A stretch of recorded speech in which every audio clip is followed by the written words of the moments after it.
ने सुदामा को भिखमंगा नहीं कहा, एक भी जगह पर सुखदेव जी ने भिखारी नहीं कहा कि कृष्णस्याशीत सखा कश्चित् ब्राह्मणो ब्रह्मवित्तमः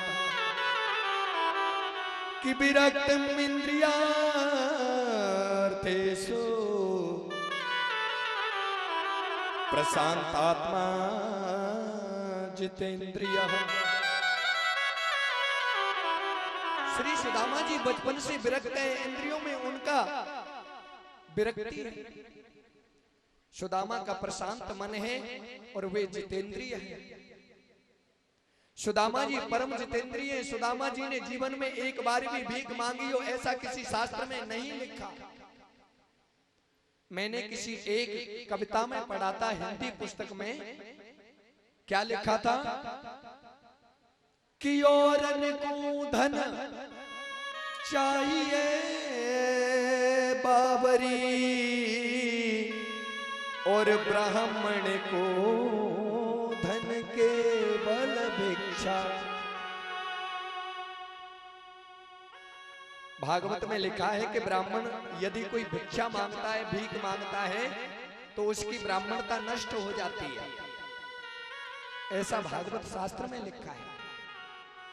ब्राह्मण को कभी भीख नहीं मांगनी चाहिए। दान लेने का ब्राह्मण का अधिकार है, लेकिन भीख मांगने का अधिकार नहीं। तीसरी बात यह है कि एक जगह भी भागवत में सुखदेव जी ने सुदामा जी को दरिद्र नहीं कहा, कहीं भी दरिद्र संबोधन नहीं किया सुखदेव जी ने सुदामा जी को। लेकिन मैं समझता हूं कि जितने सुंदर विशेषण श्री सुदामा जी के लिए उपयुक्त समझ करके प्रयुक्त किए, आचार्य सुखदेव जी ने उतने तो किसी एक बड़े संत के लिए भी नहीं किए। सुदामा जी के घर में सुबह खाए तो शाम के लिए अन्न नहीं रहता, बिल्कुल सत्य बात है। सुदामा जी की झोपड़ी ऐसी है कि वर्षा आए तो पूरा जल भीतर आ जाता है, बिल्कुल सत्य बात है। बल्कि सुदामा जी की झोपड़ी तो ऐसी है कि बरसात में अगर जल आता है, बरसात होती है तो पूरा जल झोपड़ी में अंदर आ जाता है। बरसात का ही नहीं,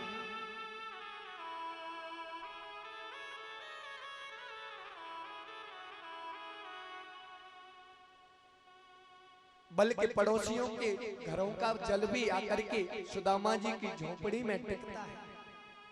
ऐसी सुदामा जी की झोपड़ी है, ये बिल्कुल सत्य। सुदामा जी के घर में एक भी बर्तन साबुत नहीं है, ये बिल्कुल सत्य बात है। लेकिन सुदामा जी दरिद्र हैं, ये बात बिल्कुल गलत है। गरीब होना अलग बात है, दरिद्र होना अलग बात है। सुदामा गरीब तो है लेकिन दरिद्र नहीं है। एक अरबपति व्यक्ति को मैं दरिद्र कह सकता हूं, लेकिन सुदामा जी को मैं दरिद्र नहीं कह सकता। अरे जिसके पास गोविंद नाम का धन हो, क्या वो दरिद्र हो सकता है? कभी नहीं हो सकता। कि दरिद्रो यस्तु संतुष्टो, दरिद्र तो वो है जो संतोषी है। जिसके मन में संतोष है वही तो दरिद्र है। आज के समय में गरीब कौन है? जिसका मन प्रशांत है, जिसको हाय हाय नहीं रहती, जो मिल गया वो ठीक है। कि जब आवे संतोष धन, कि जब आवे संतोष धन, और सब धन धूर समान। संतोष रूपी जब धन आता है जीवन में सज्जनों, फिर वो दरिद्र थोड़ी। सुदामा ने अपने जीवन में एक पैसा किसी से मांगा हो ऐसा कहीं नहीं लिखा, किसी शास्त्र में नहीं लिखा। एक बहुत बड़े संत थे, त्यागी पुरुष थे। वो एक बार संत जी जा रहे थे, रास्ते में सामने से एक बहुत बड़े राजा चले आ रहे थे अपनी बहुत बड़ी सेना को लेकर के अपने साथ में।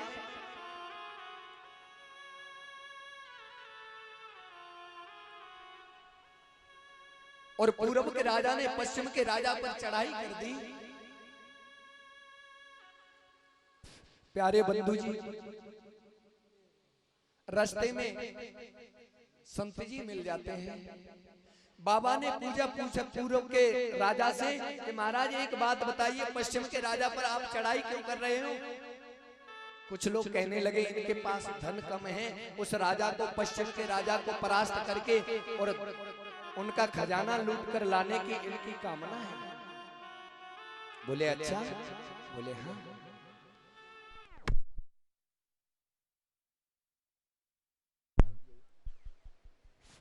प्यारे बंधु जी, महात्मा जी ने आगे चल करके देखा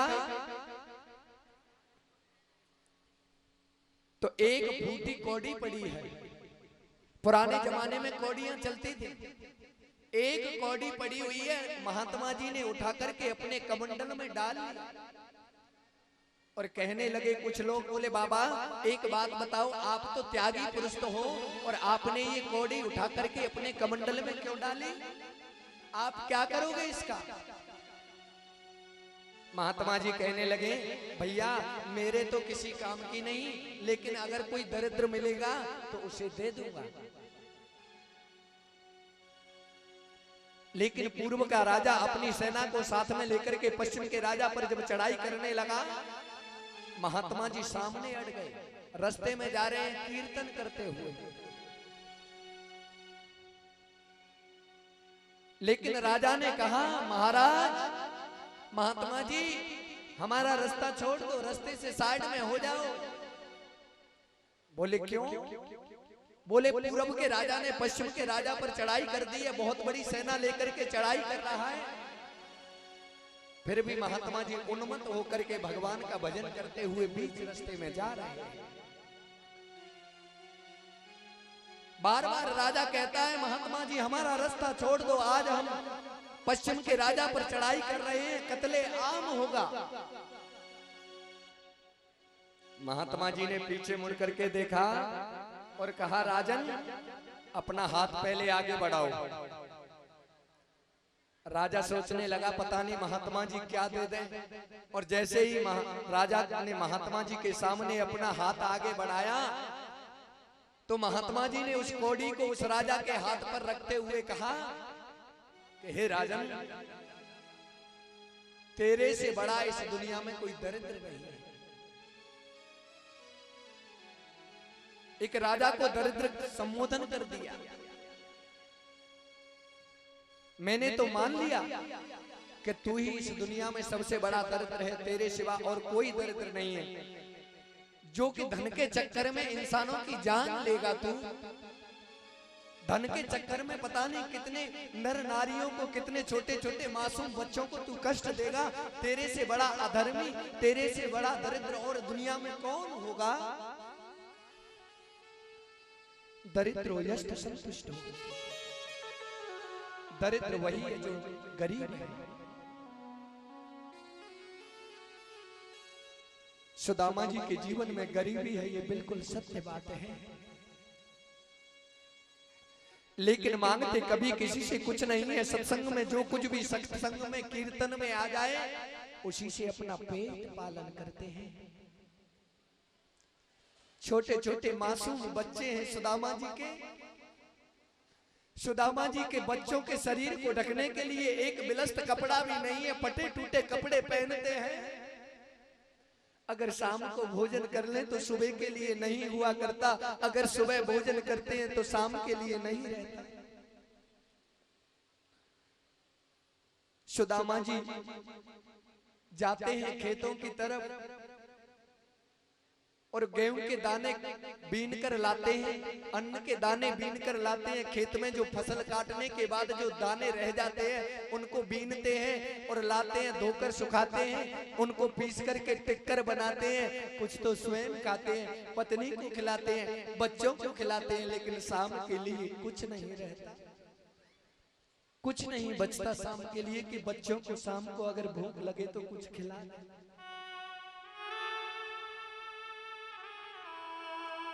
बच्चे भूखे प्यासे तड़पते हैं। जब शाम को भोजन नहीं बनता तो मासूम छोटे छोटे बच्चे कहते हैं, माँ माँ हमको बड़ी जोर से भूख लगी है, मैया हमको भोजन दे दे माँ। देख मैया, व्रत एकादशी का व्रत तो एक दिन का होता है, 5-5 दिन का नहीं हुआ करता। मैया हमको भोजन दे दो माँ। आप यहाँ क्यों बैठी हो? आप चौके में जाकर क्यों नहीं बैठती मैया? बच्चों की आंखों से आंसुओं की धारा बह रही है।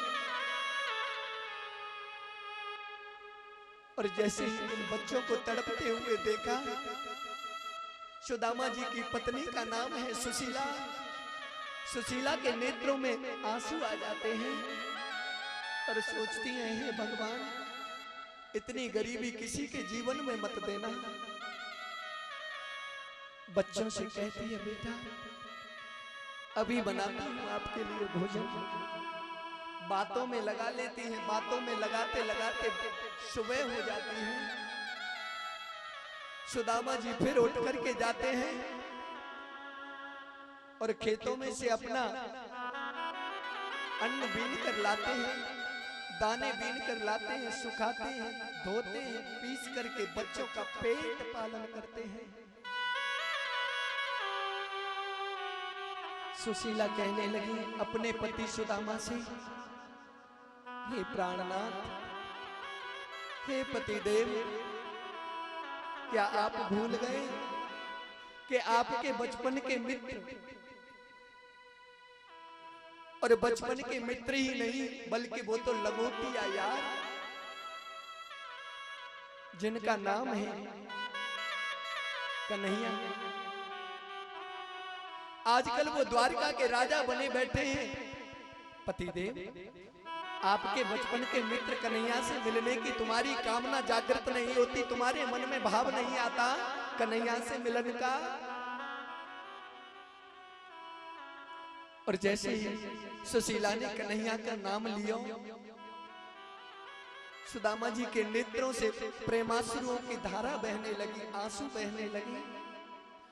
हे भगवान, हे प्रभु, ऐसी पत्नी परमात्मा हर किसी को दे जो प्रभु से मिलन की प्रेरणा देती हो, प्रभु से मिलने की शिक्षा देती हो। सुदामा जी कहने लगे, सुशीला, आपने बहुत पुरानी बात याद दिला दी मुझे। देवी, हमारे घर में कुछ है नहीं। देवी, हमारे घर में कछु है ना है, और मित्र के यहाँ और गुरु के यहाँ कभी खाली हाथ नहीं जाना चाहिए। अपने मित्र के यहाँ या गुरु के यहाँ जा रहे हैं तो कुछ न कुछ साथ लेकर जाना चाहिए। देवी, हमारे घर में कछु है ना है, और हम कन्हैया के पास में लेकर के क्या जाएंगे। देवी, हे सुशीला, अगर मुझे कन्हैया से मिलना होता है तो अपनी आंखें बंद करके ध्यान समाधि लगाता हूं और कन्हैया से मिलकर लौटकर आ जाया करता हूं। देवी, सुशीला कहने लगी, हे पतिदेव, हे प्राणनाथ, जब तक आप इस शरीर से नहीं जाओगे तो कन्हैया को कैसे पता चलेगा कि मेरे भक्त सुदामा के जीवन में कितनी गरीबी है। एक बार आप जाओ तो सही। हे पतिदेव, सुशीला बार बार कह रही है कि आप तैयार होकर के आइए, मैं कुछ व्यवस्था करती हूँ। आज सुशीला 5 घरों में गई और 5 घरों से 5 मुट्ठी चावल मांग करके लाई। और जब 5 घरों के 5 मुट्ठी चावल एक जगह पर रखेंगे तो वो भिन्न भिन्न हो जाते हैं। कोई टूटा चावल, कोई धान का चावल, कोई पीला चावल। 5 प्रकार के चावल एक ऐसे बिलस्ट कपड़े में बांध दिया, पोटली बांध दी, वो कपड़ा भी 20 जगह से फटा हुआ था। और हृदय में भाव आ रहा है सुशीला के कि हमारे प्राण वल्लभ श्याम सुंदर कन्हैया जब इस पोटली को खोल कर देखेंगे तो वो समझ जाएंगे कि हे कन्हैया, तेरे घर में इतनी बड़ी गरीबी कि एक बिलस्त साबुत कपड़ा भी नहीं है, एक ऐसे कपड़े में चावल बांध करके लाया जो कि 20 जगह से फटा हुआ है। और जब कन्हैया को पता चल जाएगा कि मेरे मित्र सुदामा के जीवन में इतनी गरीबी है तो कृपा बरसा देंगे। प्यारे बंधु जी, आज उस पोटली को सुदामा जी के हाथ में देते हुए बार बार सुशीला कह रही है अपने पति से कि हे प्राणनाथ, आज मेरे कहने से तुम जाओ तो सही अपने बचपन के मित्र कृष्ण से मिलने के लिए। किस तरह से बार बार विनय कर रही है सुशीला। पिया तुम द्वारिका जाओ, पिया तुम द्वारिका जाओ, बुराई घर में टोटा है, बुराई घर में टोटा है। पिया तुम द्वारिका जाओ, बुराई घर में टूटा है, बुराई घर में टूटा है। पिया तुम द्वारिका जाओ, बुराई घर में टूटा है, बुराई घर में टूटा है। पिया तुम द्वारिका जाओ, बुराई घर में टूटा है, बुराई घर में टूटा है।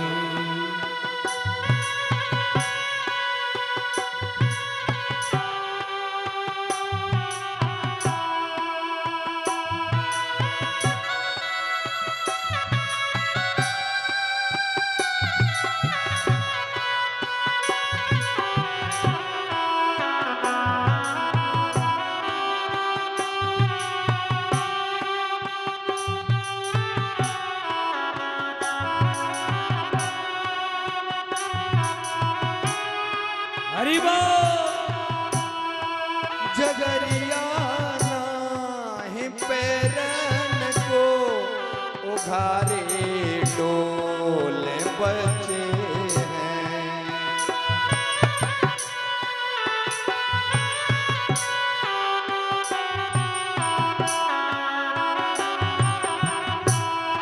गरीबी में टेंगे मोहन श्याम वो दिल के सच्चे हैं।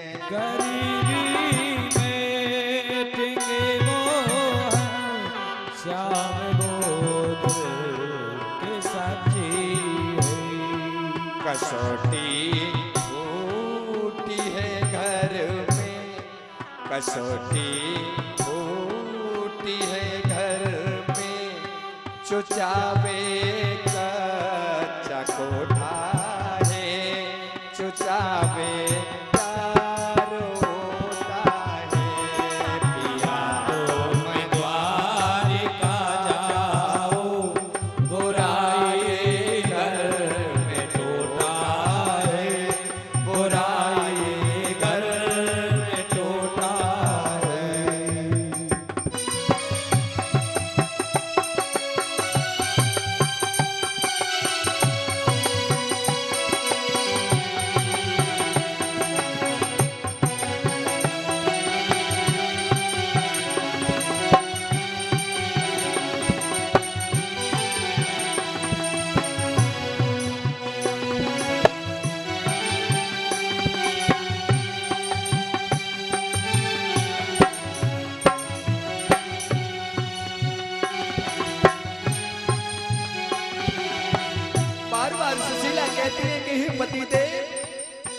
मेरे कहने से एक बार आप जाओ तो सही, देखो तो सही हमारे छोटे छोटे बच्चे उघारे फिरते रहते, उनके शरीर ढकने के लिए वस्त्र नहीं है पतिदेव। हे प्राणनाथ, अगर जल भी बरसात होती है तो हमारे घर में पूरा जल आ जाया करता है कन्हैया। हे पतिदेव, आजकल कन्हैया द्वारका के राजा है, एक बार जाके तो देखो, कृपा बरसा देंगे। पिया प्यार घर में आई, कसौटी भारी पाई है। प्यार घर में आई, कसौटी भारी पाई है। मिले ना रोटी खाने को, गरीबी ऐसी आई है। मिले ना रोटी खाने को, गरीबी ऐसी आई है। नींद मोहे ना आवे घर में, हरि बोल। नींद मोहे ना आवे घर में, चुचावे कच्चा कोठा है, चुचावे कच्चा कोठा है। पिया द्वारिका जाओ, बड़ा ही घर में टूटा है, बड़ा ही घर में टूटा है।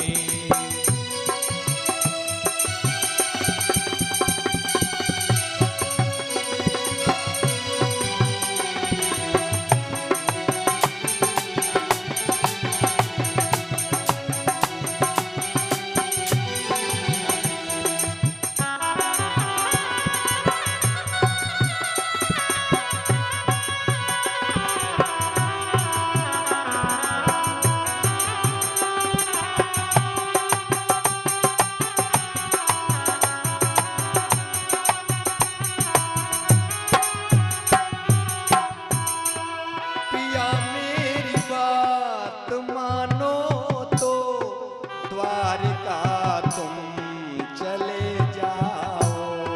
पिया मेरी बात मानो तो द्वारका तुम चले जाओ। गरीबी में टेगे मोहन, दया तुम हृदय में लाओ। गरीबी में टिके मोहन, दया तो हृदय में लाओ। कहें अष्टावक्र भाई, जय हो। कहें माधव ये भाई, मुकद्दर मेरा खोटा है, मुकद्दर मेरा खोटा है। पिया तुम द्वारिका जाओ, बड़ा ही घर में टूटा है, बड़ा ही घर में टूटा है। पिया तुम द्वारका जाओ, बुराए घर में टूटा है, बुराए घर में टूटा है। पिया तुम द्वारिका जाओ, बड़ा ही घर में टूटा है, बड़ा ही घर में टूटा।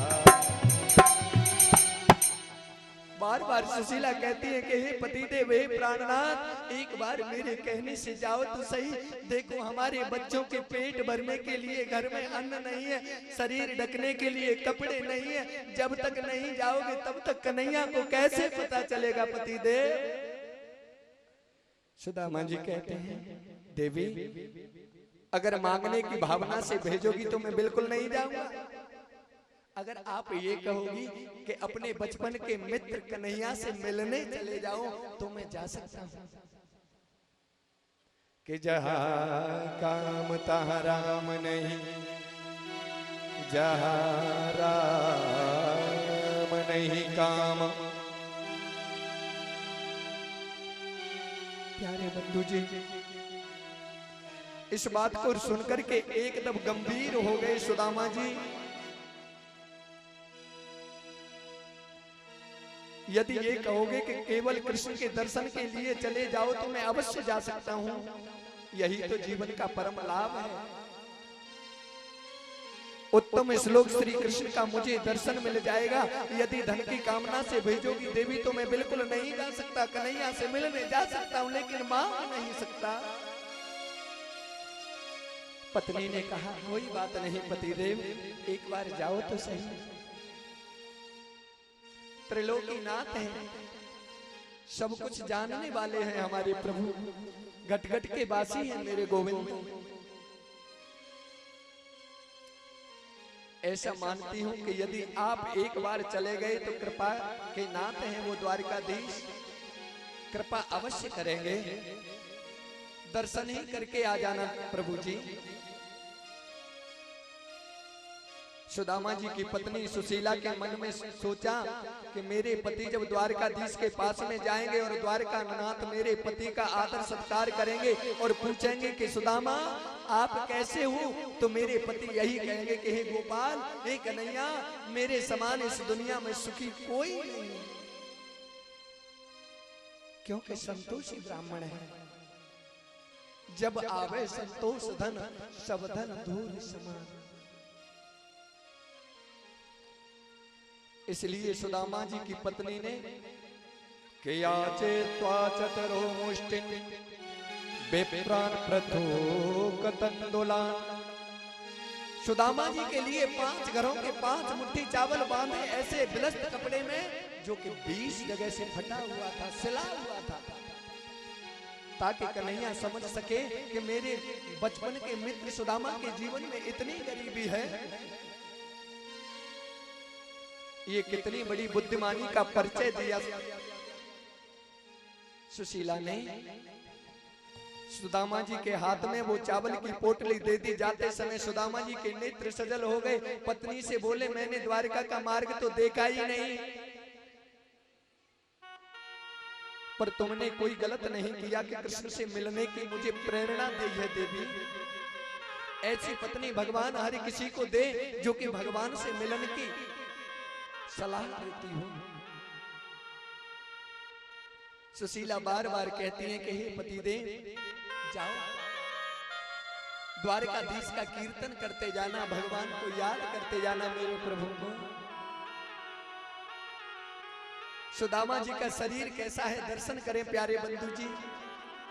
20 जगह से धोती फटी हुई है, उनकी सिर ढकने के लिए वस्त्र नहीं है, फूटा सा लोटा, टूटी सी छड़ी, उधड़ी सी रस्सी है और पैरों की बिमाइयां फटी हुई हैं। और शरीर उनका कैसा है, दुबला पुतला, कि एक छोटा सा बच्चा भी सुदामा जी के शरीर की एक एक हड्डी को गिन सकता है। इतना दुबला पतला शरीर है सुदामा जी का,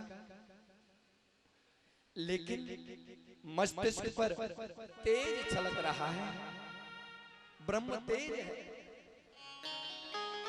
सुदामा जी जा रहे हैं, जाना था द्वारिका, पहुंच गए काशी, रास्ता भूल गए, भटक गए, काशी चले गए, वृंदावन गए, पुष्कर गए, घूमते घूमते पता नहीं कहां कहां जा रहे हैं सुदामा जी। घनश्याम तुम्हें ढूंढने जाए कहां कहां, अपने बिरह की याद दिलाए कहां कहां। जय कृष्ण मिलन की कामना है मन में, गोविंद के दर्शन की दिव्य अभिलाषा है सुदामा जी के जीवन में। इस अभिलाषा का परिणाम ये हुआ कि भूख और प्यास लगना भूल गए सुदामा जी। रास्ते में चल रहे हैं लेकिन ध्यान कर रहे हैं द्वारकाधीश का कन्हैया।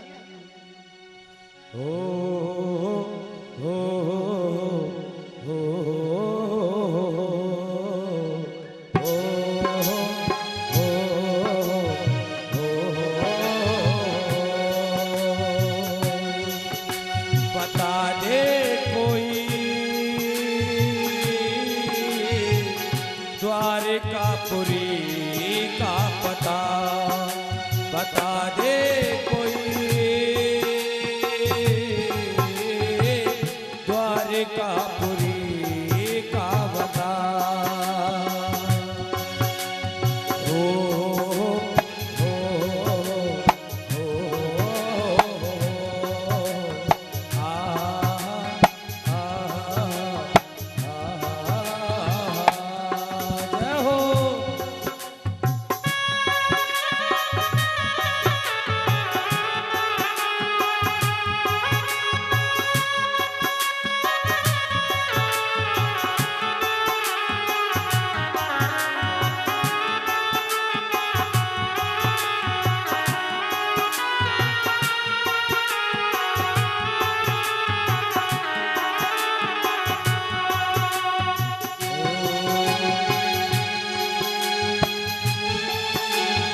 नगरी कितनी दूर बसा दी बसने वालों ने।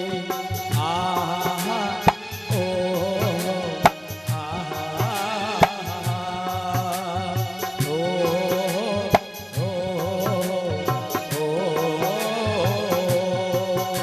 बता दे कोई द्वारकापुरी का पता, बता दे कोई द्वारकापुरी का पता। प्यारे बंधु जी, चलते चलते थक जाते हैं, पैदल जा रहे हैं। सुदामा जी पैरों की बीमारियां फट रही हैं, सूखा शरीर है उनका, लेकिन एक और समस्या। लेकिन सुदामा निकट भविष्य में कृष्ण दर्शन रूपी जो परम आनंद मिलने वाला है, इस आगामी खुशी के आनंद में सुदामा जी चले जा रहे हैं। लेकिन जब समाधि लगती है तो भूख प्यास लगना भी इंसान भूल जाता है कि भूख लगती है, प्यास लगती है, अब जिंदगी उदास लगती है। कैसे आऊं मैं द्वारका तेरी, अब आस भी निराश लगती है। हे गोपाल, हे कन्हैया, मैं अब आपकी कैसे नगरी में आऊं? मेरा ये शरीर काम नहीं करता कन्हैया, मेरे को इस शरीर से चला नहीं जाता गोपाल। एक और मुश्किल हो गई, रास्ते में एक नदी पड़ जाती है, अब उस नदी को पार कैसे करें? नदी के किनारे पर बैठ जाते हैं सुदामा जी। एक केवट आ गया और कहने लगा, अरे भाई, उस पार कोई जाने वाला है? सुदामा जी ने दौड़ लगा दी, क्योंकि कृष्ण मिलन की उनके हृदय में, दिल में कामना है। कहने लगे, भैया हमको उस पार उतारोगे? बोले, आओ विप्रदेव, आइए देवता बैठिए।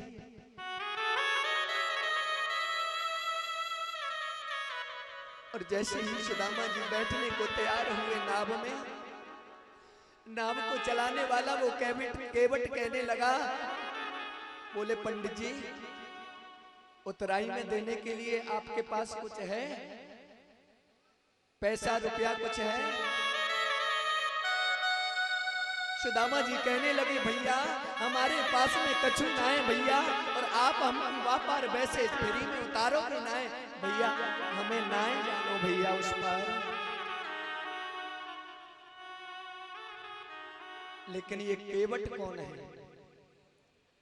भगवान श्याम सुंदर द्वारकाधीश ही तो केवट बनकर के आए थे, नाव को लेकर के अपने भक्त को अपने पास बुलाने के लिए। और जैसे ही सुदामा जी बैठकर चलने लगे नाव में, नदी को पार कर रहे हैं, तो भगवान श्याम सुंदर केवट के रूप में कहते हैं, पंडित जी आपका नाम क्या है पंडित जी? सुदामा जी कहने लगे, अरे भैया हमारो नाम सुदामा है। विप्रदेव, पंडित जी आप कहां जा रहे हो? सुदामा जी कहने लगे, भैया मैं अपने बचपन के मित्र कन्हैया से मिलने के लिए जा रहे हूं भैया। और बचपन का मित्र ही नहीं, वो तो बल्कि मेरा लंगोटिया यार है भैया, वो आजकल द्वारका का राजा है। जैसे ही इन बातों को सुना, केवट कहने लगा, पंडित जी रहने दो, आपके मित्र कन्हैया द्वारकाधीश, अरे वो तो राजा है। सुदामा जी कहने लगे, भैया मेरो कन्हैया वस्त्र आभूषण नाए देखे भैया, मेरो कन्हैया धन संपत्ति नाए देखे लाला, मेरी द्वारकाधीश कन्हैया तो हमारो भाव देखे, हमारो मन देखे कि मेरे भक्त को मन कैसो है। कि बिना प्रेम रीझे नहीं नटवर नंद किशोर। इन बातों को जैसे ही सुना तो केवट के नेत्र सजल हो गए, आंखों से प्रेमांसुओं की धारा बह रही है और सोच रहे हैं कन्हैया के बारे सुदामा, सारी दुनिया बदल गई लेकिन मेरा मित्र सुदामा नहीं बदला। सुदामा जी को उस पार उतार दिया केवट ने। चलते चलते कई दिन निकल गए, थकान हो गई, शरीर में पैर सूजने लग गए, चला नहीं जाता। एक ब्रजवासी से पूछो, अरे भैया ये द्वारकापुरी कितनी दूर है भैया? ब्रजवासी लाला कहने लगे, पंडित जी वैसे कोई खास ज्यादा दूर नहीं है, बस सिर्फ 10 किलोमीटर है, लेकिन आपके शरीर को देखकर मुझे ऐसा लग रहा है कि अगर पूरा जोर लगाएंगे तो सारा दिन में आधा किलोमीटर चल पाएंगे। देवता जी, पंडित जी मुझे ऐसा लगता है कि अभी आपको 3 महीने का समय और लग जाएगा। और जैसे ही 3 महीने का नाम सुना और शरीर में उत्साह खत्म हो गया। एक वृक्ष के नीचे सुदामा जी लेट गए, चावल की पोटली को अपने सर के नीचे रख करके कहने लगे कि कन्हैया भैया अब मुंह से चलो ना जावे कन्हैया, अगर तो को मिलना हो तो यहाँ आ जाइयो, अन्यथा मैं तो यही लेट रहा हूं। प्यारे बंधु जी, भगवान श्याम सुंदर तो त्रिलोकी नाथ हैं, 10 दिशाओं की वस्तु एक साथ दिखाई देती हैं। जैसे ही सुदामा जी की आंखें खुली, नेत्र खुले, नींद खुली, तो जय श्री कृष्ण जय श्री कृष्ण जय श्री कृष्ण की ध्वनि उच्चारण हो रही है। और सुदामा जी सोच रहे हैं कि मैं ये क्या देख रहा हूं? अरे मैं तो एक वृक्ष के नीचे सोया था, फिर मैं ये कहां आ गया हूं?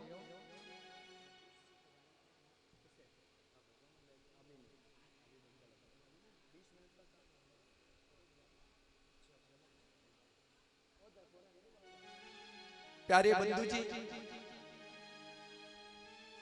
जय श्री कृष्ण की ध्वनि हो रही है वहां पर।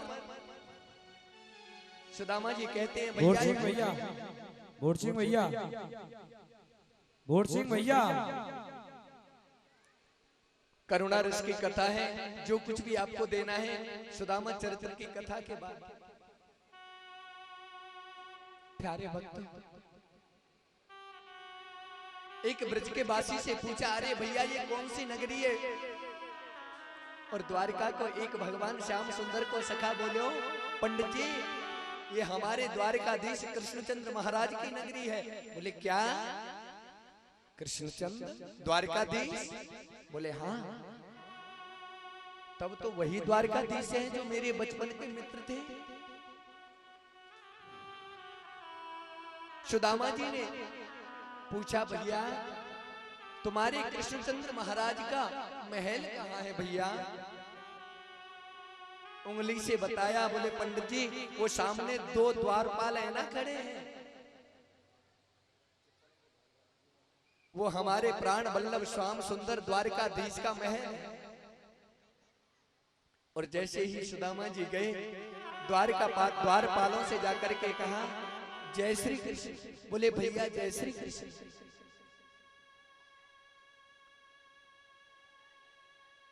द्वारपाल कहने लगे, पंडित जी आप कहां से आए हो, कहां जा रहे हो पंडित जी?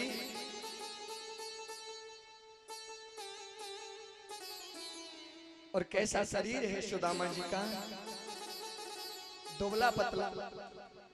बोले भैया ये किसका महल है? बोले हमारे द्वारकाधीश भगवान श्याम सुंदर का महल है, हम उनके द्वारपाल हैं। सुदामा जी समझ गए कि मेरे कन्हैया का महल है ये, और बार बार कह रहे हैं उन द्वारपालों से, बार बार कह रहे हैं सुदामा जी द्वारपालों से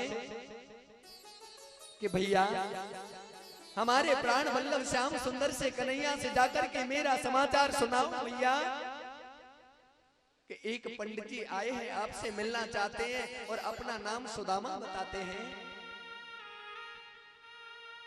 और वो आपके बचपन के मित्र हैं।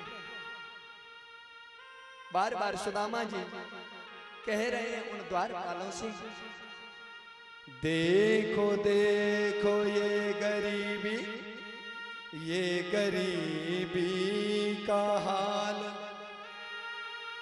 कृष्ण से मिलने विश्वास लेके आया हूँ, मेरे बचपन का यार है मेरा श्याम, यही सोच कर मैं आस लेके आया।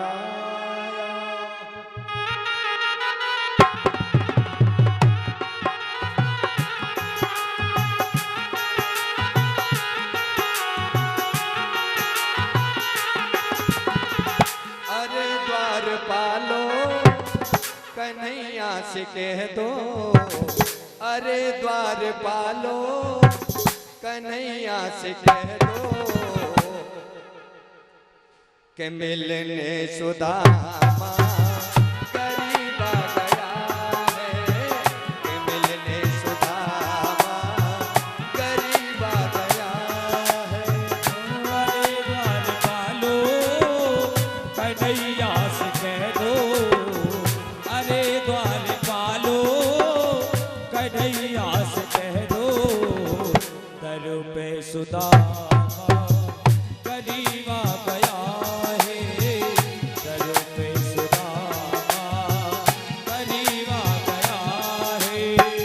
भटकते भटकते न जाने कहाँ से, भटकते भटकते न जाने कहाँ से, तुम्हारे महल के करीब आ गया है, तुम्हारी महल की करीब आ गया है।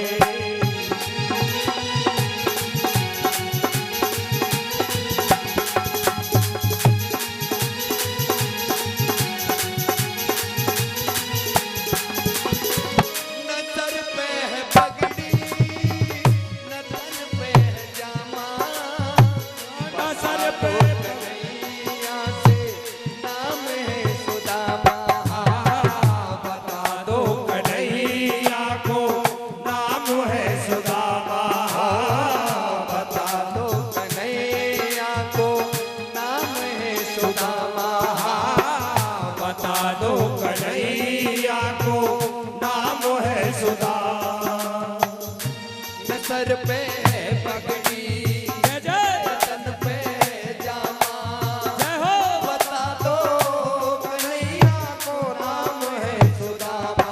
ओ न सर पे है पगड़ी न तन पे है जामा, बता दो कन्हैया को नाम है सुदामा, बता दो कन्हैया को नाम है सुदामा।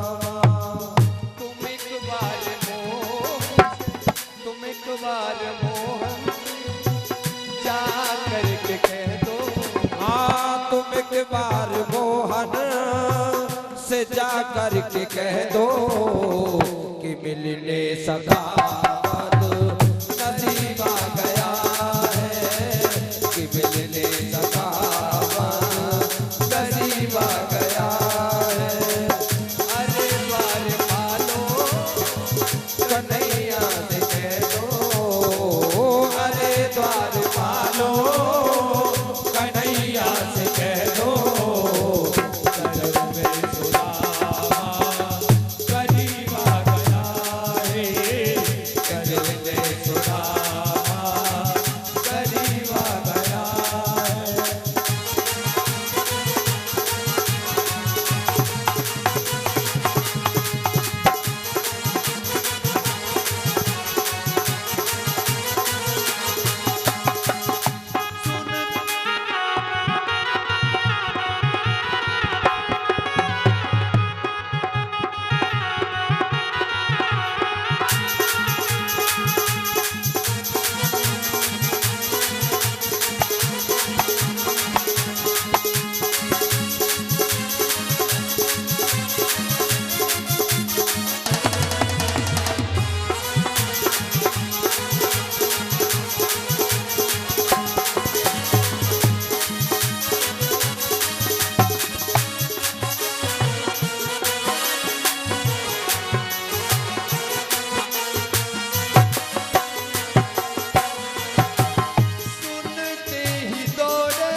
सुनते ही दौड़े चले आए मोहन, लगाया गले से सुदामा को मोहन। ओ सुनते ही दौड़े चले आए मोहन, लगाया गले से सुदामा को मोहन।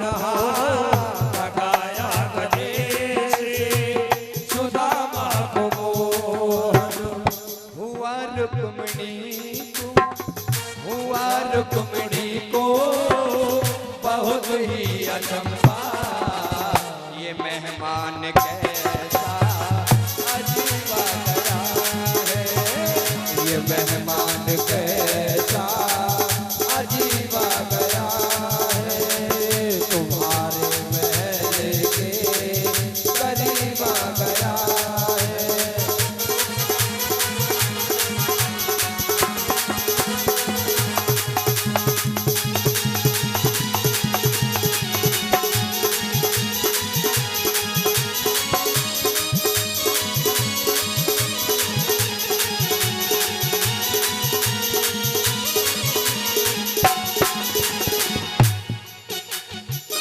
बराबर में अपने सुदामा बिठाए, चरण आंसुओं से श्याम ने धुलाए।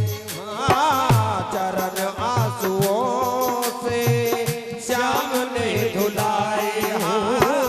चरण आंसुओं से श्याम ने धुलाए। बराबर से अपने सुदामा बैठाए, चरण आंसुओं से श्याम ने धुलाए। ओ बराबर से अपने सुदामा बिठाए, चरण आंसुओं से श्याम ने धुलाए। हो चरण आंसुओं से श्याम ने धुलाए। न घबराओ प्यारे जरा तुम सुदामा, न घबराओ प्यारे जरा तुम सुदामा। खुशी का समय तेरे करीब आ गया है। खुशी का समा तेरे करीब आ गया है। अरे द्वारपालो कन्हैया से कह दो कि दर पे सुदामा करीब आ गया है। करीब आ गया है, इधर पे सुदामा।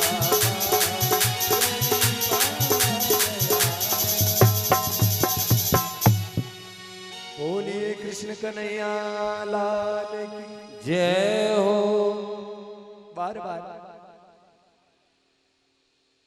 और कह रहे हैं सुदामा जी कह रहे भैया द्वारपालो अपने महाराज कन्हैया से जाकर के द्वारकाधीश से मेरा समाचार सुनाओ कि एक ब्राह्मण आया है आपसे मिलना चाहता है, नाम है सुदामा, आपको बचपन का मित्र बताता है।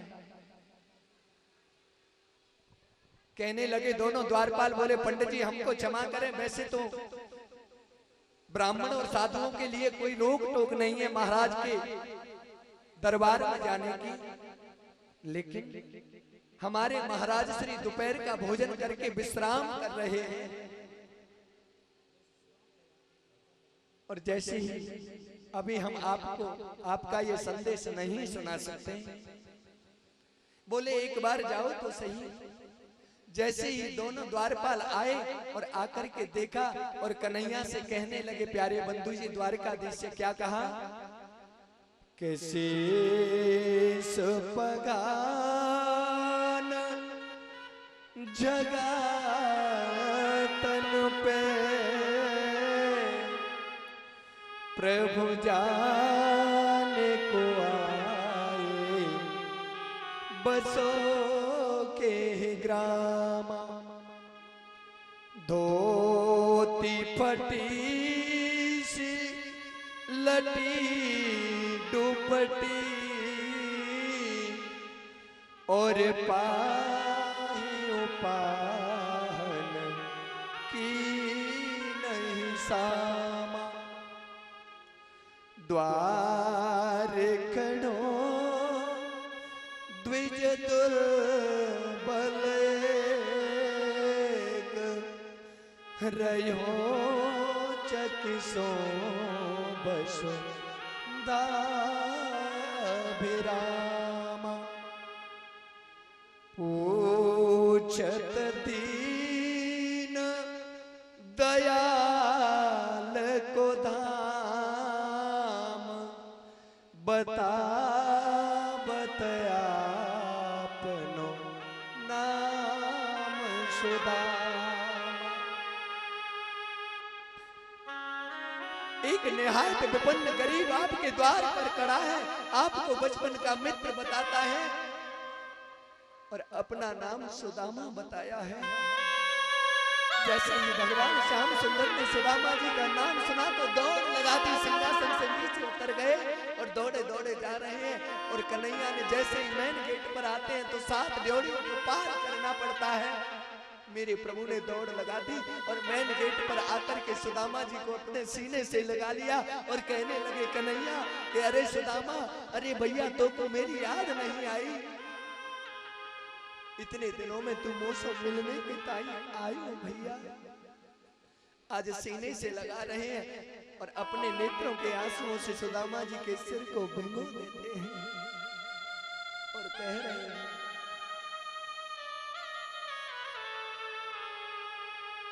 कहाँ तुम खोए गए भैया,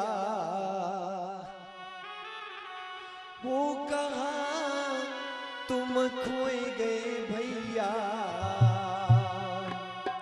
सोते मोती क्यों दीनी बेसराय, कहाँ तुम खोए गए भैया, और कहाँ तुम खोए गए भैया, सुध बुध क्यों दीनी बिसराय।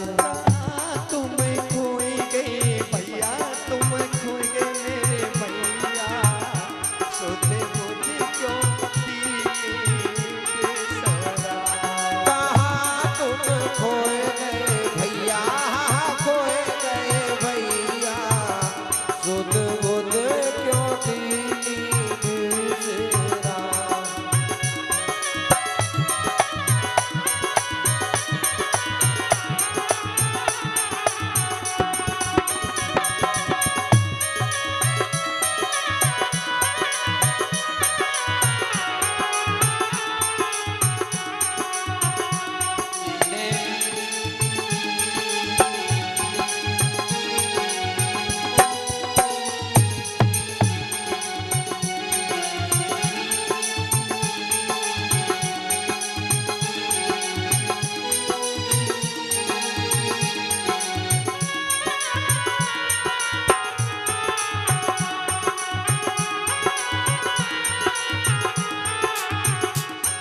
नैन में आंसू भर लाए, नैन में आंसू भर लाए। कन्हैया बार बार सुदामा को अपने सीने से लगा लेते हैं, आंखों से आंसुओं की धारा बह रही है।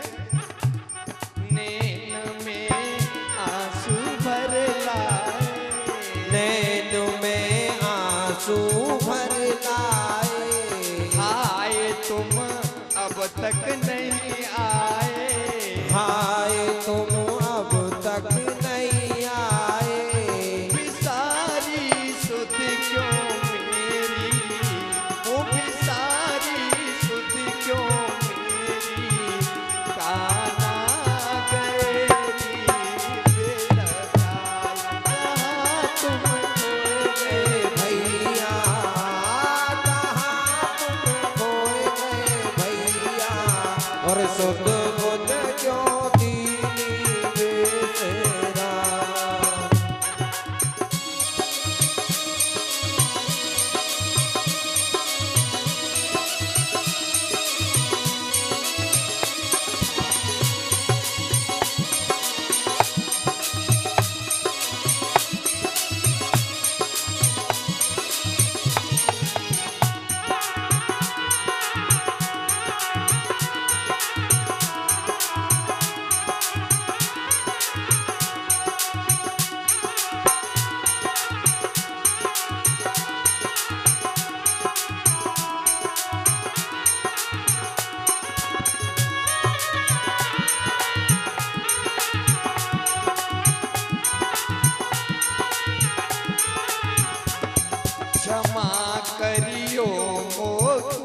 भैया, क्षमा करियो मोकू भैया, रोए रहे दाऊ के भैया, रोई रहे दाऊ के भैया, रोए रहे दाऊ के भैया, रोई रहे दाऊ के भैया, प्रेम में ऐसे खो गए, ओ प्रेम में ऐसे खोए गए, अपनी खबरें कछु ना। कहाँ तुम खोए गए भैया, खोए गए भैया, और सुध बुध क्यों दीनी बेसराय। कहाँ तुम खोए गए भैया, तुम सोची मेरे भैया, सोची मुझे क्यों दीने बेसराय।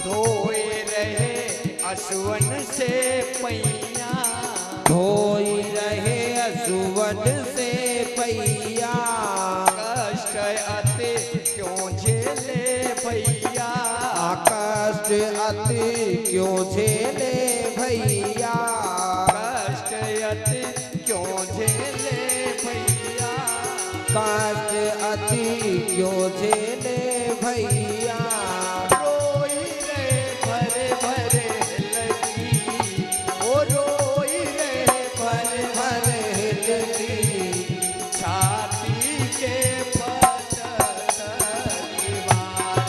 कहाँ तुम खोए गए भैया, खोए गए भैया, और सुध बुध क्यों दीनी बेसराय।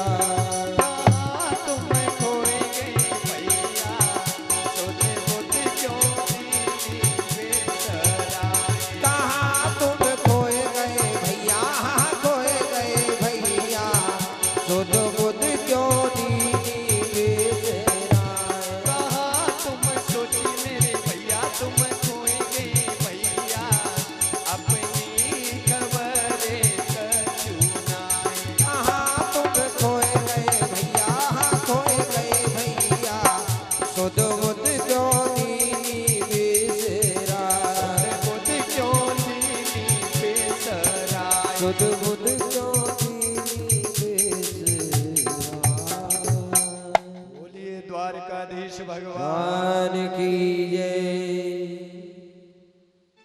आज जैसे ही सुदामा जी को पता चला, सिंहासन से नीचे कूद पड़े, दौड़ लगा दी, कन्हैया को अपने सीने से लगा लिया, अपने प्रेमाश्रुओं से कन्हैया ने सुदामा के सिर को भिगो दिया, कहने लगे भैया, अरे सुदामा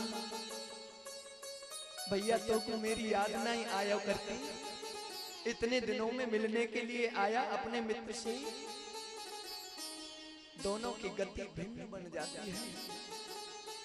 आज भगवान श्याम सुंदर सुदामा जी को लेकर के अपने महलों में आए और अपने सुवर्ण के सोने के सिंहासन पर बिठा दिया, और रुक्मिणी जी पंखा जल रही हैं, बीजने के साथ में हवा कर रही हैं। कन्हैया, रुक्मिणी, भगवान श्याम सुंदर ने क्या किया, एक परात में जल लेकर के आए कि देखी गरीब की दीन दशा, करुणा करके करुणा निधि रो, पानी पर छुयो नहीं नैनन के जल सो पग धो।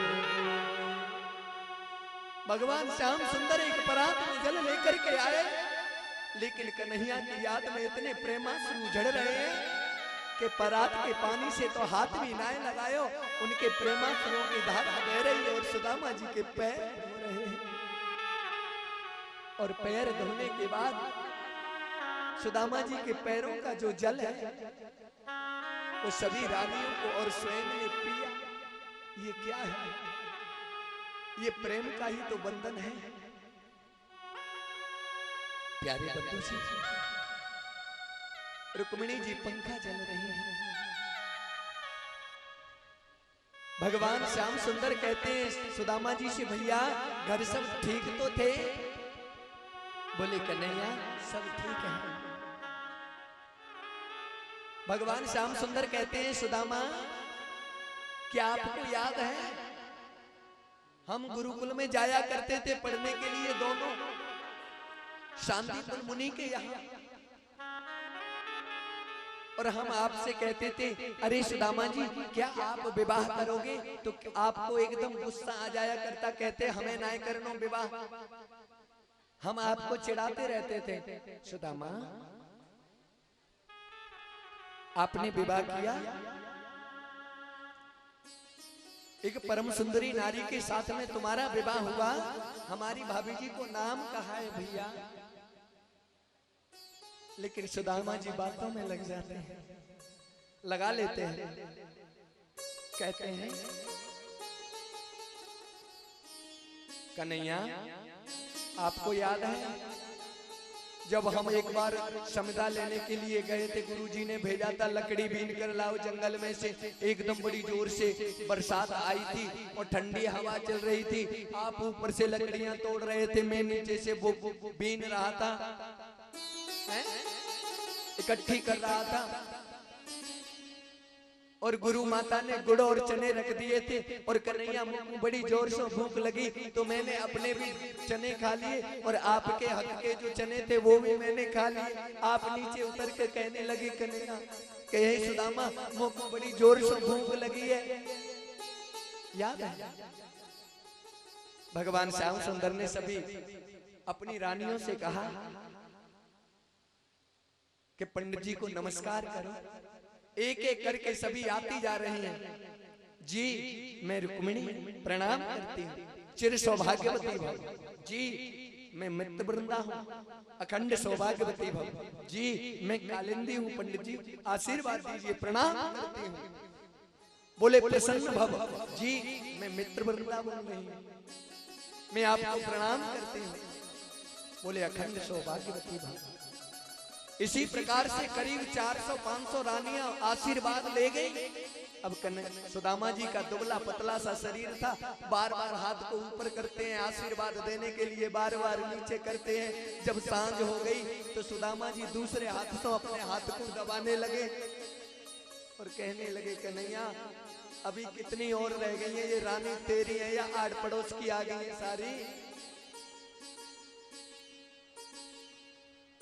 सुदामा जी से कहने लगे कन्हैया, बोले सुदामा ये सब अपनी ही रानियां हैं। बोले अच्छा? बोले हाँ। लेकिन हमें ये बताओ कि आपने विवाह कियो कि नहीं? हमारी भाभी जी को नाम कहा है? लेकिन कहने लगे सुदामा जी भैया कन्हैया हमारे मन में तो नहीं, लेकिन माता पिता ने जब ज्यादा आग्रह किया तो विवाह करना ही पड़ो, और तुम्हारी भाभी का नाम है सुशीला। और जैसे ही कन्हैया कहने लगे सुदामा आपने विवाह कर लिया और हमारे लिए निमंत्रण तक नहीं दिया। सुदामा जी कहने लगे कन्हैया मैंने तो एक विवाह कियो, बा में न्यो तो देनो भूल गयो निमंत्रण देनो, तूने तो इतनी शादियां कर ली एक बार भी निमंत्रण नहीं दिया। कन्हैया कहने लगे हमारे विवाह की ना पूछो, शाम के 3 बजे कुछ नहीं है और 4:15 बजे बहू आ गई घर में। बोले सभी ऐसे इसी प्रकार से शादी हुई है आपकी? बोले ना, बाद में तो ढंग से हुई थी। बोले कोई बात नहीं, बराबरी होगी दोनों में। सुदामा जी से कहते हैं भगवान श्याम सुंदर कन्हैया द्वारकाधीश, सुदामा जी हमारी भाभी ने हमारे लिए कुछ भेजा कि नहीं खाने के लिए? फिर सुदामा जी सोचने लगे, अगर मैं इस पोटली को कन्हैया के हाथ में दूंगा तो महलों में पली हुई राजकुमारी है इसकी पत्नी, अगर ये देखेगी तो क्या कहेगी, ये देखो कैसा मित्र है जो कच्चे चावल लाया है अपने मित्र के लिए, अपने यार के लिए, और एक ऐसे कपड़े में बांध कर लाया है जो 20 जगह से फटा हुआ है, सिला हुआ है, क्या कहेंगे? शर्म आ रही है, बातों में लगा देते हैं। कन्हैया ने अपना हाथ आगे बढ़ायो और सुदामा जी के बगल से अब उनकी पोटली को छीन लिया, और जैसे ही उस पोटली को खोला तो पोटली को खोलते जा रहे हैं और आंखों से आंसुओं की धारा भी बह रही है, और सोच रहे हैं कि कन्हैया तुम्हारे जीवन में इतनी बड़ी गरीबी है गोपाल, हे कन्हैया, हे सुदामा, आपके जीवन में इतनी विपन्न गरीबी जो कि एक मुट्ठी चावल भी तेरा नहीं है, ये तो 5 घरों के 5 प्रकार के चावल हैं, एक ऐसा बिलस्त साबुत कपड़ा नहीं जिसमें आप बांध कर ला सको इन चावलों को। और जैसे ही भगवान श्याम सुंदर द्वारकाधीश ने एक मुट्ठी चावल उठाया, अपने मुंह में डालते हुए कहा, अने हे सुदामा, स्वर्ग का लोक में आपको देता हूं। और जैसे ही दूसरी मुट्ठी डाली और भगवान श्याम सुंदर ने वरदान दिया कि हे सुदामा, मेरे जैसा वैभव महल अटारी धन माल खजाना तेरा बन जाए मेरे जैसा। और जैसे ही तीसरी मुट्ठी डालने को तैयार हुए, रुक्मिणी ने हाथ पकड़ लिया और कहने लगे कि महाराज कच्चा है, नुकसान कर जाएगा, कच्चे चावल। सुदामा जी की पत्नी सुदामा जी से कहती है, रुक्मिणी ने हाथ पकड़ लिया कन्हैया का, कहने लगे कि महाराज ये कच्चा है, नुकसान कर जाएगा।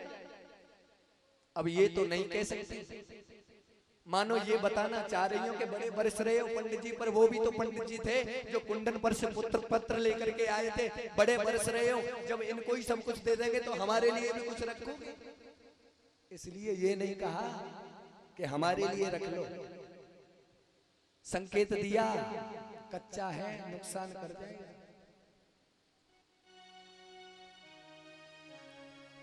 एक दिन के लिए आए थे लेकिन 3 दिन निकल गए। सुदामा जी ने अपने शरीर के वस्त्र नहीं बदले, जो उनसे वस्त्र पहन करके आए हैं वही पहने हुए हैं, लेकिन कन्हैया से एक बार ये भी नहीं कहा कि मुझे, बार बार कहते हैं कन्हैया अब मेरो जाने को मन करे है भैया। बोले अच्छा जाओ भैया। भैया सुदामा कह रहे हैं बार बार कन्हैया तेरी भाभी से कछु कहनो तो ना है। बोले मेरी जय श्री कृष्ण कहियो। बार बार कहते हैं कन्हैया मैं जा रहा हूँ, आपकी भाभी से कुछ कहना तो नहीं है, शायद ये कहना चाह रहे हो कि तुम्हारी भाभी ने किसी और काम के लिए मुझको भेजा था, वो तो पूरा हुआ है, लेकिन मेरे त्रिलोकीनाथ ने तो वहीं बैठे बैठे सब कुछ दे दिया अपनी माया से।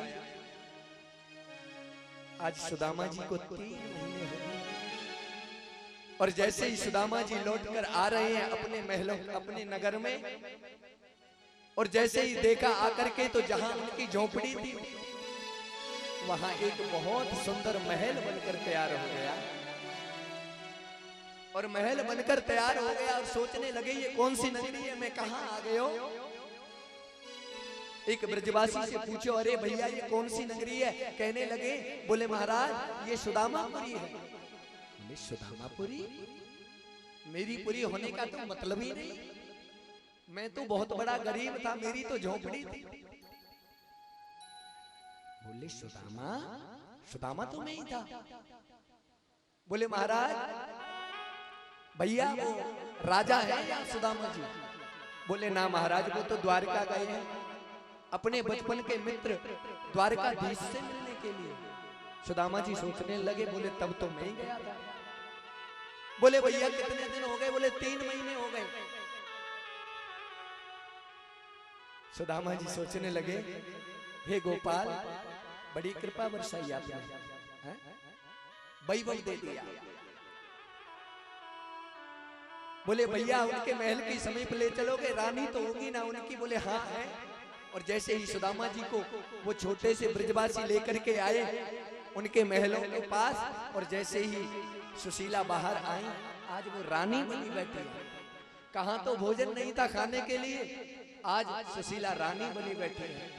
और सुशीला ने जैसे ही देखा सुदामा जी को पहचान गई, लेकिन सुदामा जी ने सुशीला को नहीं पहचाना और वापस लौट कर आने लगे। सुशीला कहने लगी, महाराज हे पतिदेव, मैं आपकी अर्धांगिनी हूँ, पत्नी हूँ, मेरा नाम है सुशीला। आई महाराज महलों में। और जैसे ही सुशीला को देखा सुदामा जी ने और कहने लगे, बाहरी सुशीला तेरे दो दो चुटीला।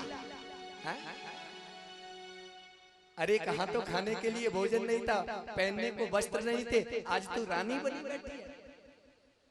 सुशीला लेकर के गई सुदामा जी को अंदर और भगवान श्याम सुंदर के प्रति ध्यान किया। सुदामा जी ने कहा, देवी आपको चाहिए था धन और मुझे चाहिए थे प्रभु के दर्शन। आपको धन मिल गया, मुझे प्रभु के दर्शन मिल गए। आप जानो, आपका काम जाने, इस माया के चक्कर में मैं नहीं पड़ूंगा। जब महल छोड़कर जाने लगे तो टेढ़ी टांग वाले श्याम सुंदर द्वारकाधीश अंदर चौक में से आवाज लगाते हैं महल से, हे सुदामा कहाँ जाते हो? बोले प्रभु इस माया में मुझे नहीं पड़ना, दो चार माला में आपके नाम की फेर लेता हूँ, वो भी छूट जाए। भगवान श्याम सुंदर कहने लगे, सुदामा तुम पर माया का असर नहीं होगा, मैं आपको आशीर्वाद देता हूँ, वचन देता हूँ। अकंटक राज किया सुदामा जी ने। प्यारे बंधु जी आइए, भगवान श्याम सुंदर और सुदामा जी की झांकी के दर्शन करेंगे। उसके बाद परीक्षित की मुक्ति,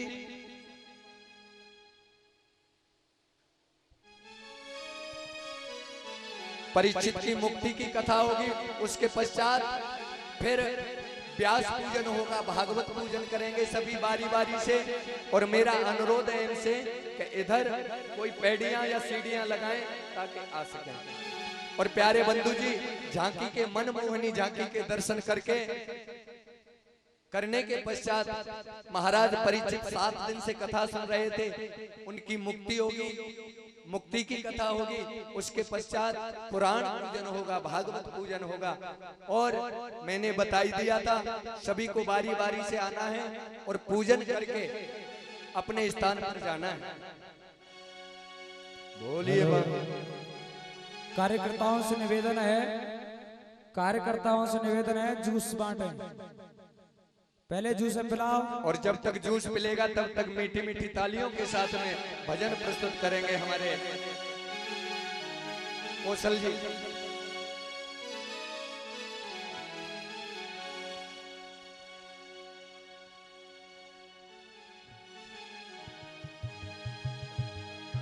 लिया आओ जूस है।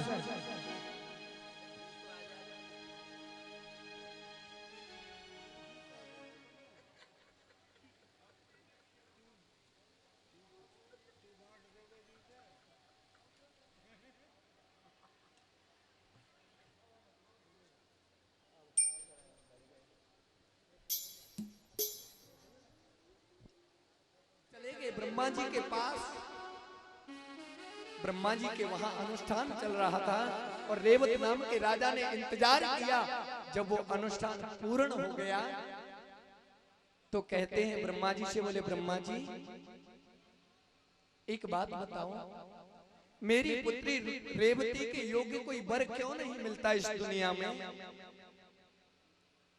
ब्रह्मा जी कहने लगे कि हे रेवत, आपकी पुत्री का विवाह बलराम से होगा। कृष्ण के बड़े भाई बलराम जी दाऊ के साथ में विवाह होगा।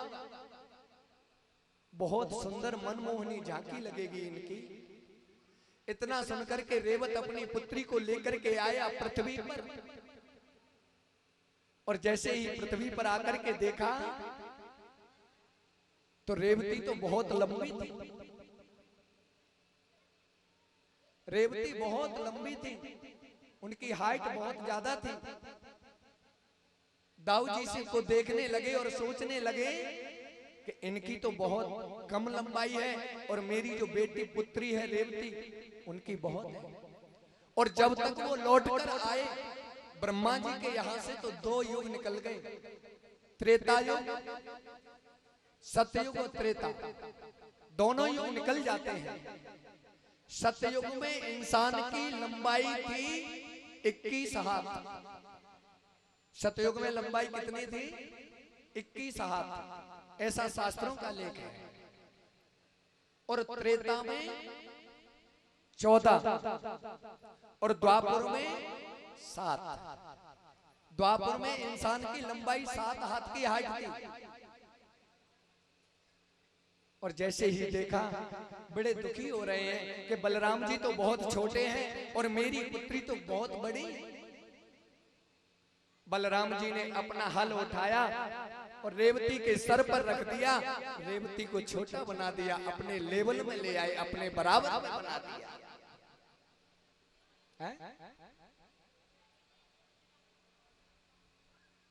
आज बलराम जी का विवाह परात पर रेवती के साथ में हुआ।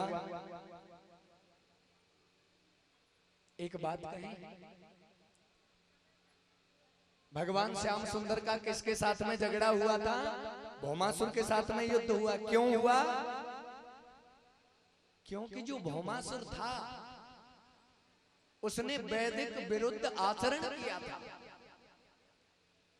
एक परास्त करके राजा को, राजकुमारी को ला करके जेल में डालना, ये वैदिक विरुद्ध आचरण है, वेद के विपरीत है। तो मैं तो यही कहूंगा कि इस संसार में, इस दुनिया में 4 चीजों के झगड़े हैं। इस संसार में झगड़े कितनी बात के हैं? 4 चीज हैं, 4 जगह हैं ऐसी जो झगड़े का कारण बनती है। कौन सी 4 जगह हैं? 5वां स्थान नहीं है कोई झगड़े का। कि तुलसी या संसार में, कि तुलसी या संसार में 4 बात की रार। कि तुलसी या संसार में और 4 बात की रार। धन धरती खोटा वचन और पराई नार। या तो धन के पीछे झगड़ा होगा, तूने मुझसे पैसा लिया था अभी तक वापस नहीं किया, या जमीन के चक्कर में झगड़ा होगा, या किसी से गलत शब्द बोलेंगे तब झगड़ा होगा, या फिर पराई नारी पर झगड़ा होगा। इस दुनिया में झगड़े के 4 स्थान है, 5वीं कोई जगह नहीं है। तो मैं तो यही कहूंगा, सबसे बड़ा भजन क्या है इस दुनिया में? जरूरी नहीं एक जगह बैठ करके 10 घंटे माला फेरो, जरूरी नहीं है कि तीर्थ यात्रा के लिए जाओ, जरूरी नहीं है कि नाचो, जरूरी नहीं है कीर्तन करो। अपने जीवन में अच्छे मार्ग पर चलने की प्रतिज्ञा कर लो, अच्छाई पर चलने की प्रतिज्ञा कर लो, संकल्प कर लो, यही सबसे बड़ा भजन है। और बताया है किसी कवि ने कि आदत बुरी सुधार ले, हाँ आदत बुरी सुधार ले, बस हो गया भजन। आदत बुरी सुधार ले, बस हो गया भजन। आदत बुरी सुधार ले, बस हो गया भजन। आदत बुरी सुधार ले, बस हो गया भजन। आदत बुरी सुधार ले, बस हो गया भजन। आदत बुरी सुधार ले, बस हो गया भजन। आदत बुरी सुधार ले, बस हो गया भजन। और आदत बुरी सुधार ले, बस हो गया भजन। मन की तरंग मार ले, क्या अगर ये हमारा मन गलत जगह पर जा रहा है तो उसकी लगाम को खींच लो। और मन को काबू में करने का एक ही साधन है, अगर ये हमारा मन गलत जगह पर भाग रहा है तो इस मन का मुख मोड़ करके भगवान के चरणों में लगा दो, फिर ये मन कहीं नहीं भाग सकता। मन की तरंग मार ले, क्या मन की तरंग मार ले, बस हो गया भजन। आदत बुरी सुधार ले, बस हो गया भजन। आदत बुरी सुधार ले।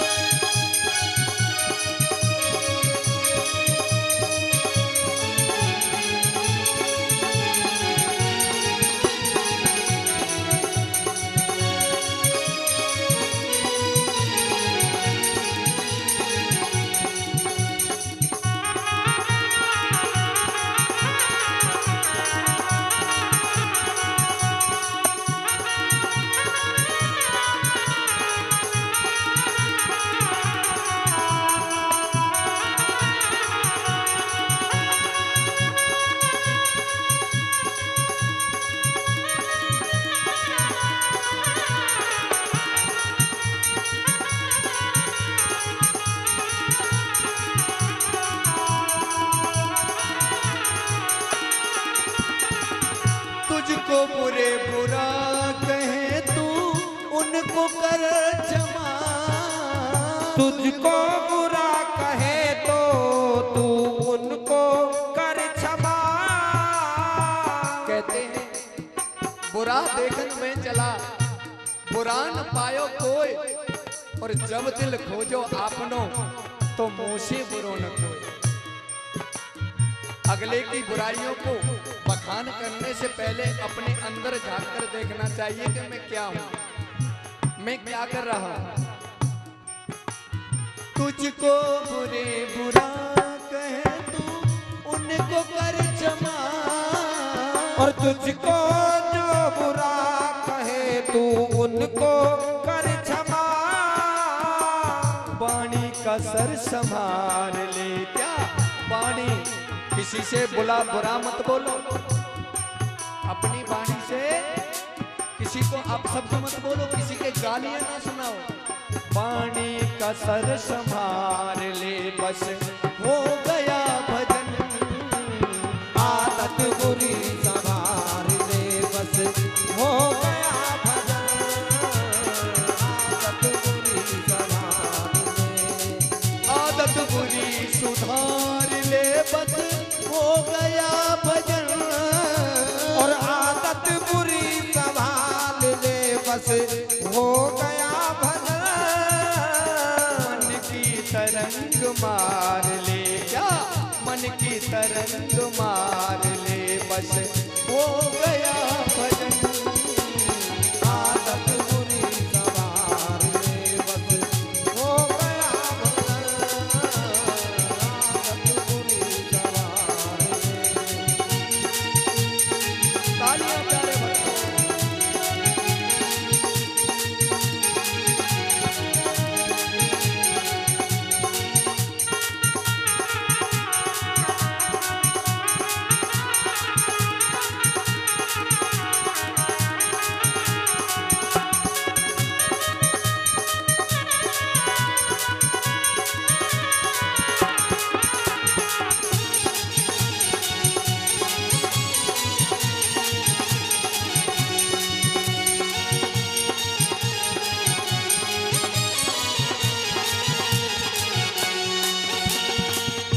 बताते हैं प्यारे बंधु जी, आंखों में तेरे दोष है, तू जग को निहार ले। और आंखों में तेरे दोष है, तू जग को निहार ले। प्यारे भक्तों, इन्हीं आंखों से हम एक मित्र को दुश्मन की तरह देखते हैं, इन्हीं आंखों से एक दुश्मन को मित्र की तरह देखते हैं, इन्हीं आंखों से हम पराई बहन बेटी को गलत दृष्टि से देखते हैं, और इन्हीं आंखों से एक बहन बेटी को भी बहन बेटी के रूप में देखते हैं। कहते हैं जननी समझानहु पर नारी, जननी समझानहु पर नारी, धन पराह विष से विष भारी। जननी माने माता के समान पराई नारी को समझना चाहिए और पराये धन को विष से भी भारी समझना चाहिए। रहीमन चुप बैठिए, रहीमन चुप बैठिए, देख दिनन के फेर, जब दिननी के आएंगे बनत लगे ना देर।